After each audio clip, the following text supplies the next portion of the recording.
चुनाव को लेकर तारीखों का ऐलान कर दिया गया है। बिगुल बज गया है। मध्य प्रदेश समेत 5 विधानसभा चुनावों राज्यों में विधानसभा चुनाव को लेकर काउंटडाउन शुरू हो गया है। 5 राज्यों में विधानसभा चुनाव का ऐलान हुआ है। एमपी, छत्तीसगढ़, राजस्थान, तेलंगाना, मिजोरम में चुनाव होना है और एमपी, छत्तीसगढ़, राजस्थान, तेलंगाना, मिजोरम में ये विधानसभा चुनाव होंगे। मध्य प्रदेश में पहला चरण में ही पूरे चुनाव होंगे और साथ ही छत्तीसगढ़ में 2 चरणों में चुनाव होगा और सभी राज्यों में एक ही चरण में चुनाव आयोजित किए जाएंगे। मध्य प्रदेश में 17 नवंबर को मतदान होंगे। मिजोरम में 7 नवंबर को वोटिंग होगी। छत्तीसगढ़ में 2 चरणों में मतदान होगा। छत्तीसगढ़ में पहला चरण 7 नवंबर का रहेगा तो दूसरा चरण 17 नवंबर का रहेगा। राजस्थान में 23 नवंबर को जनता अपने मत का प्रयोग करेगी और तेलंगाना में 30 नवंबर को जनता मत प्रयोग करेगी। एक साथ 3 दिसंबर को चुनाव के परिणाम घोषित किए जाएंगे और 5 राज्यों में कुल 679 विधानसभा सीटें हैं जिन पर चुनाव आयोजित होंगे। मध्य प्रदेश में इस वक्त बीजेपी की सरकार है। छत्तीसगढ़, राजस्थान में कांग्रेस का शासन है।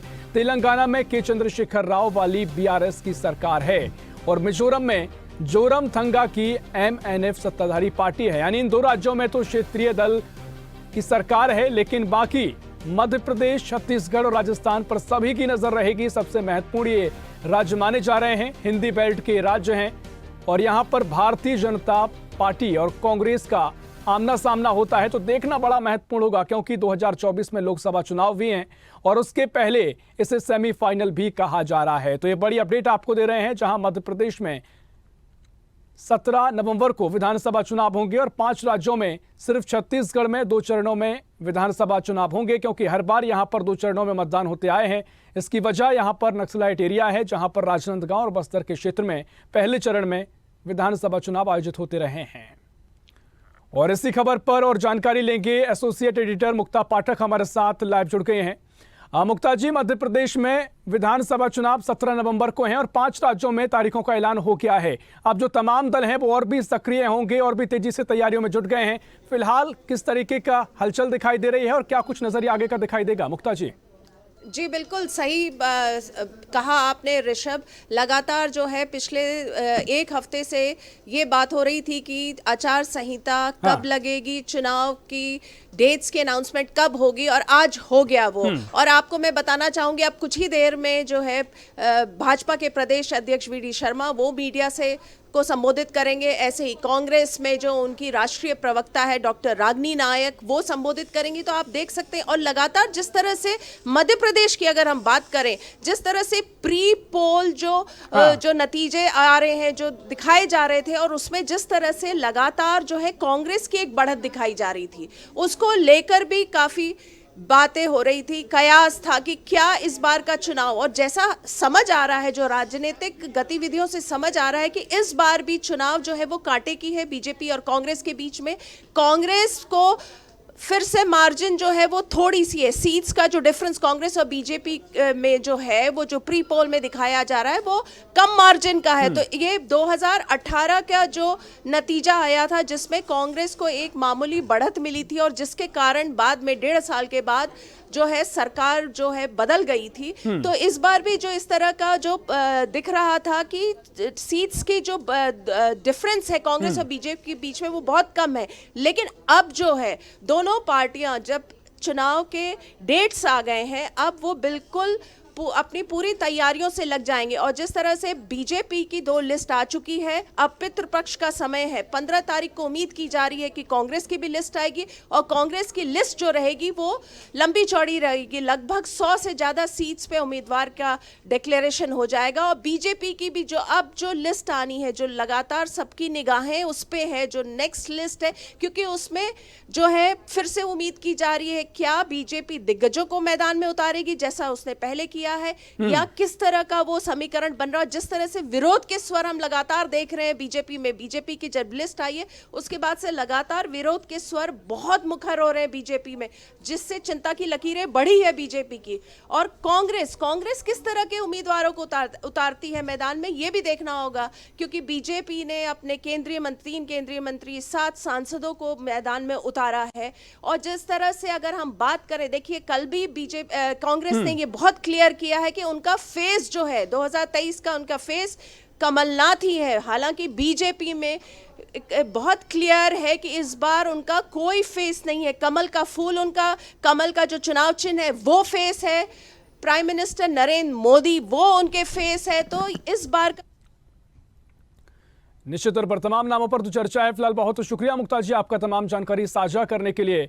तो मध्य प्रदेश में 17 नवंबर को मतदान होना है और उससे लेकर अब सभी दल सक्रिय नजर आएंगे और इसी खबर पर और चर्चा को आगे बढ़ाएंगे। कांग्रेस से नेता ब्रजभूषण नाथ जी हमारे साथ जुड़ गए हैं। ब्रजभूषण जी बहुत स्वागत है आपका स्वदेश न्यूज में।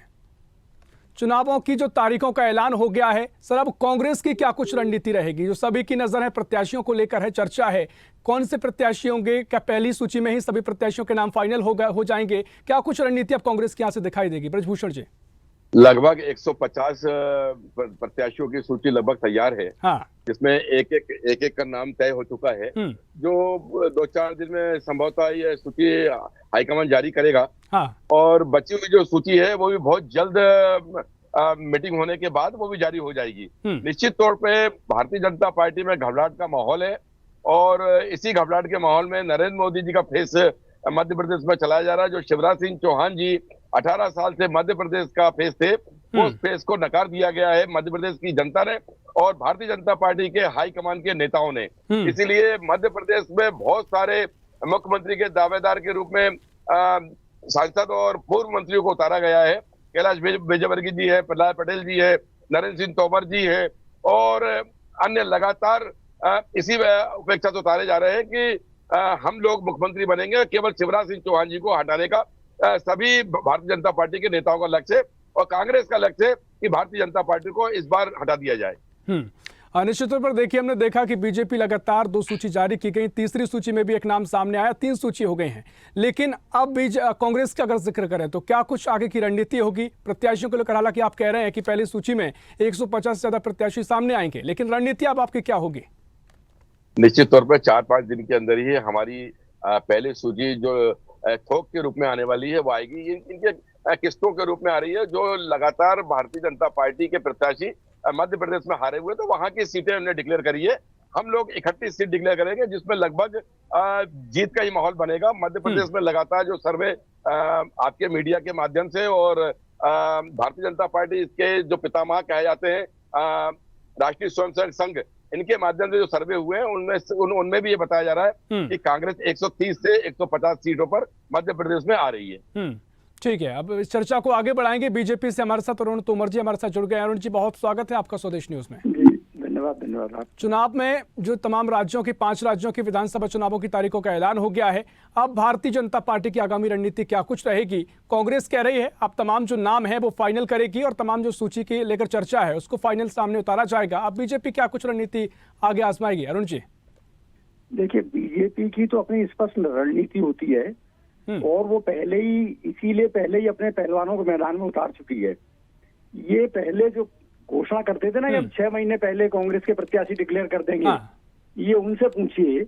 उनकी अगर रणनीति होती और उनकी तैयारी होती तो उनके प्रत्याशी भी मैदान में होते।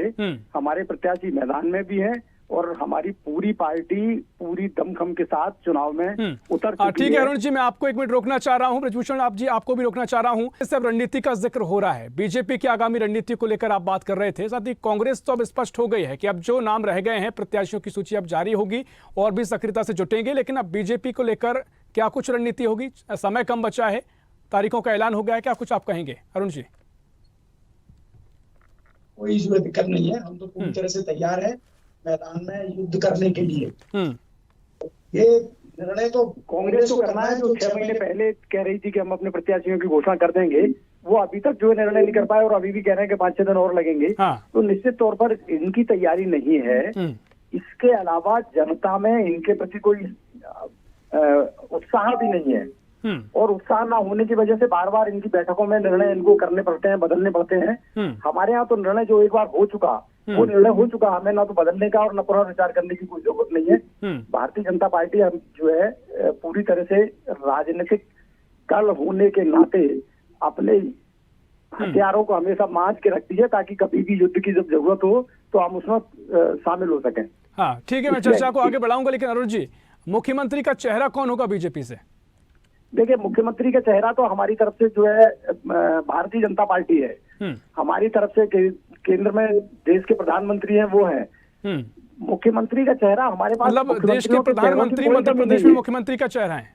नहीं, हमारी तरफ से मध्य प्रदेश में इतने सारे ताकतवर नेता है कि जो मुख्यमंत्रियों की कोई कमी नहीं है। तो इनके यहाँ निर्णय होना है। कभी इनके नेता प्रतिपक्ष कहते हैं कि विधायक दल की बैठक में नेता का निर्णय होगा। दिग्विजय सिंह कहते हैं जो इस खेल में कहीं शामिल ही नहीं है, वो कहते हैं कि हमारे नेता कमलनाथ है। बाकी कभी अरुण यादव जो कहते हैं इसका निर्णय तो बैठक में होगा। तो ये तो इनको तय करना है, हमारी तरफ से कोई तय नहीं होना। हमारी तरफ से तो भारतीय जनता पार्टी हमारा कमल का निशान और भारतीय जनता पार्टी को ही लोग कह रहे हैं। ठीक है, मैं प्रतिक्रिया लूंगा। बृजभूषण जी, जिस तरीके से अभी तक कांग्रेस की एक भी सूची जारी नहीं हुई, तमाम सवाल इससे खड़े हुए कि कांग्रेस घबराई हुई है कि टिकट जारी अगर करेंगे तो प्रत्याशी में आपस में अंतर कला देखने को मिलेगी, कई सीटों को लेकर विरोधाभास देखने को मिलेंगे। तो अब आप कह रहे हैं कि जो नाम है फाइनल कर लिए गए हैं, और साथ ही तमाम जो बीजेपी ने, अरुण जी ने बातें कही हैं उस पर भी प्रतिक्रिया दीजिए आपकी, बृजभूषण जी। निश्चित तौर पे मैं अरुण जी की बात पे बताना चाहता हूँ कि अभी इनने कहा है बहुत अच्छे से कि भारतीय जनता पार्टी मध्य प्रदेश में युद्ध के लिए तैयार है। तो इसका मतलब कांग्रेस को आप युद्ध के रूप में मानते हैं। इसके पहले अभी हमारे भाई ने कहा कि हमारे जितने पहलवान थे हमने उनको उतार दिया है। तो आरएसएस के और भारतीय जनता पार्टी के पास 80 पहलवान है, 150 पहलवान तो है ही नहीं। तो और भारतीय जनता पार्टी को मीडिया का सर्वे भी मध्य प्रदेश में यही बता रहा है कि 80 सीट मध्य प्रदेश में भारतीय जनता पार्टी को मिलने वाली है और 150 सीटें माननीय कमलनाथ जी के नेतृत्व में, कांग्रेस के नेतृत्व में मध्य प्रदेश में आ रही है। रही बात, अभी आपने एक सवाल पूछा इनसे कि मध्य प्रदेश में मुख्यमंत्री का चेहरा कौन होगा। तो यही बात मीडिया को अपनी आईडी लेके जाना चाहिए। मध्य प्रदेश में ये मैं भांजियों से पूछना चाहिए कि इस बार आपके मामा तो रहेंगे नहीं, मध्य प्रदेश में अब चेहरा कौन होगा। तो अब यही भांजिया बोलेंगी कि मध्य प्रदेश में मामा नहीं चलेंगे, तो मध्य प्रदेश में कमलनाथ। मैंने आपकी बात, अरुण जी आपकी बात को बड़ी शालीनता सुना, तो आप भी पहले सुन लीजिए, जब आपका मौका है जब आप बोलते रहना। तो निवेदन है कि मध्य प्रदेश के अंदर इनसे सवाल करना चाहिए कि लाखों जो भांजियां बनाई है उनका क्या होगा, क्या मामा मिलेंगे या नहीं मिलेंगे। तो अगर मामा मिल रहे होते तो मामा जी ये नहीं बोल रहे होते अपने भांजियों से कि मेरे जाने के बाद मामा तुमको बहुत याद आएंगे। तो आप मामा जी का सर्वनाश करने के लिए भारतीय जनता पार्टी उतरी है और शिवराज सिंह चौहान जी का सर्वनाश करने के लिए ये पहलवान उतारे गए। वो तो कह रहे हैं ना कि बीजेपी का कमल का फूल चेहरा है। कांग्रेस का अंत नहीं होने वाला। कांग्रेस में एक ही नेता है हमारे मध्य प्रदेश में जो मुख्यमंत्री जी का चेहरा है। मध्य प्रदेश के जितने विधायक है, जितने कांग्रेस के विधायक है, कांग्रेस के कार्यकर्ता है, देश में जितने नेता है, मध्य प्रदेश में केवल कमलनाथ जी को मुख्यमंत्री बनाने के रूप में देख रहे हैं। मध्य प्रदेश को मैं माननीय कमलनाथ जी मुख्यमंत्री बनाएंगे। अभी भारतीय जनता पार्टी में तय नहीं हुआ कि किसके नेतृत्व में चुनाव लड़ा जाएगा। अगर मध्य प्रदेश में 18 साल शिवराज सिंह चौहान जी के नेतृत्व से काम हुआ है, अच्छी घोषणाएं हुई है, अच्छे काम हुए हैं, उनके नेतृत्व में चुनाव कराने में डर किस बात का? नरेंद्र मोदी जी का नाम पर आऊंगा, लेकिन बृजभूषण जी, जिस तरीके से अब इंडिया गठबंधन में आम आदमी पार्टी आपकी सहयोगी है, अब अगर मध्य प्रदेश में आम आदमी पार्टी पूरी सीटों पर चुनाव लड़ रही है, इंडिया गठबंधन में तो आप साथ में हैं, अब क्या चुनौती होगी आम आदमी पार्टी? क्योंकि आप जरूर कह रहे हैं कि सर्वे में बीजेपी यहाँ पर हार रही है, लेकिन चुनौती होगी, आपके वोट बढ़ सकते हैं। आप पार्टी इस बार मध्य प्रदेश में आप देखते जाइए। मध्य प्रदेश में आप पार्टी जहां जहां चुनाव लड़ रही है, सबसे ज्यादा शिवराज सिंह चौहान जी के जिनके कैंडिडेट को टिकट नहीं मिलेगा वो आप पार्टी चुनाव लड़ेंगे। तो आप ही बता दीजिए कि नुकसान भारतीय जनता पार्टी को होने वाला है कि कांग्रेस को होने वाला है। हम तो बड़े खुश है इस बार आप पार्टी से कि भारतीय जनता पार्टी के शिवराज सिंह चौहान के लोग सबसे ज्यादा टिकट लेने वाले हैं आप पार्टी से।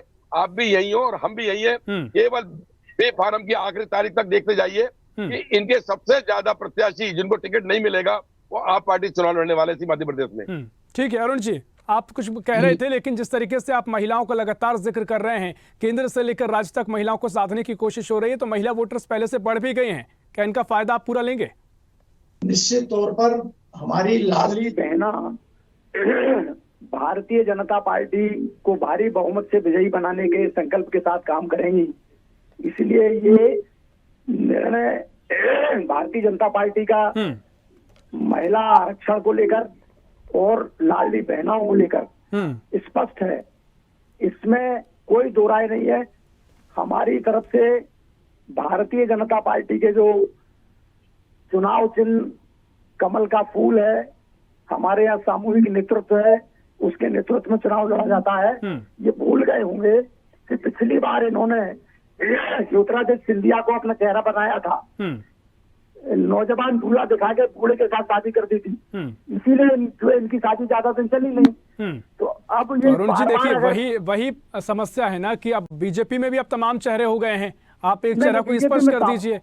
बीजेपी में सामूहिक नेतृत्व होता है, हमारे यहाँ नेतृत्व का कोई विवाद नहीं है, हमारे यहाँ सामूहिक। आपने कहा कि पिछली बार सिंधिया जी को भी चेहरा बनाया था, लेकिन अगर इस बार आपका एक चेहरा कोई तय नहीं है तो वही समस्या आपके सामने आ रही है।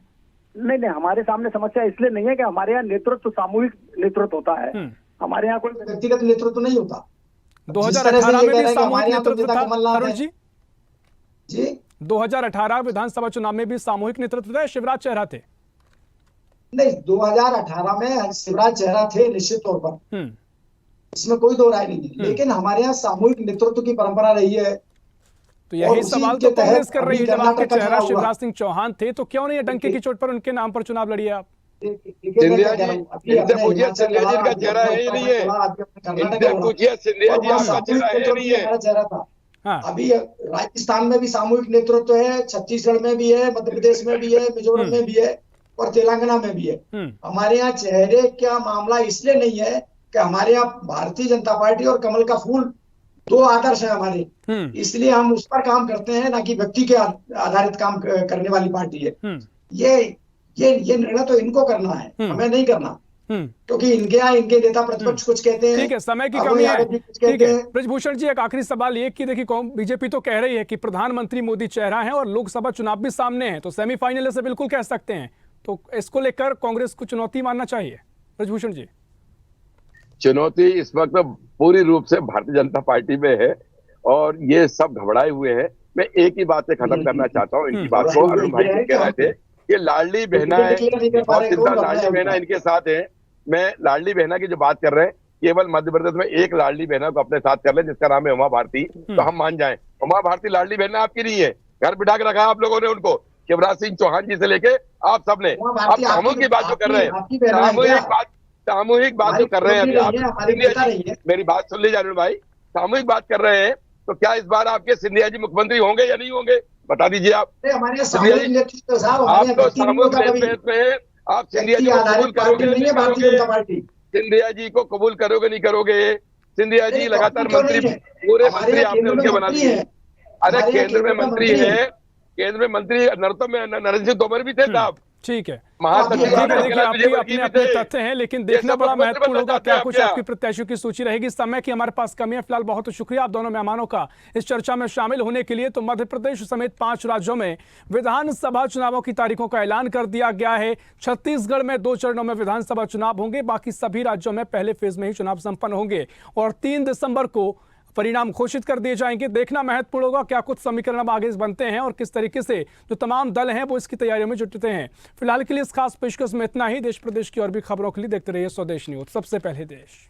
ऐसी ही खबरों के लिए हमें लाइक करें, शेयर करें, फॉलो करें और यूट्यूब पर सब्सक्राइब करें और बेल आइकन दबाना ना भूलें। साथ ही ताजा अपडेट्स के लिए हमारी वेबसाइट स्वदेशलाइव.com पर जरूर जाएं।